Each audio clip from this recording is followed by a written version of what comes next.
Hello cuties, మా ఇంట్లో నవరాత్రుల సందర్భంగా ఒక చిన్న పూజ చేసేసుకునేసి టెంపుల్కి అయితే విజిట్ చేసాం. ఈ టెంపుల్ యొక్క ప్రత్యేకత ఏంటంటే కోనేరులో కమలం ఆకారంలో ఉన్న అమ్మవారిని అయితే దర్శించుకుంటాము. గుడి లోపల ఎంట్రన్స్లో బుజ్జి బుజ్జయ్య దర్శనం అయితే చేసుకుంటాము. ఎక్కడికి వచ్చావు? గుడికి వచ్చావా? సరే పదెళ్దాం. ఈ అమ్మవారు గాయత్రి మాత అండి.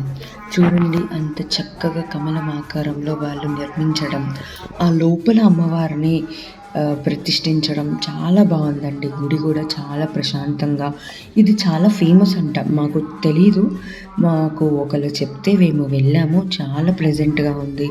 కోనేరులో కమలం ఆకారంలో అమ్మవారిని దర్శించడం చాలా బాగుంది.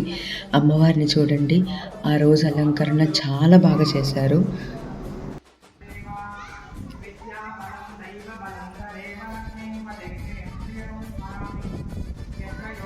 అక్కడ టెంపుల్లో దుర్గా నవరాత్రుల సందర్భంగా కుంకుమార్చన కూడా చేస్తున్నారు. ఇంకా లేట్ ఎందుకని మేము కూడా టికెట్ తీసుకొని కుంకుమార్చన అయితే పూజ చేసుకున్నాము. ఇంకా బయటకు రాగానే ఇంకొక అమ్మవారు అయితే ఉన్నారు. లాస్ట్లో హైలైట్ ఏంటంటే ఈ బుడ్డ పంతులండి. Thank you for watching.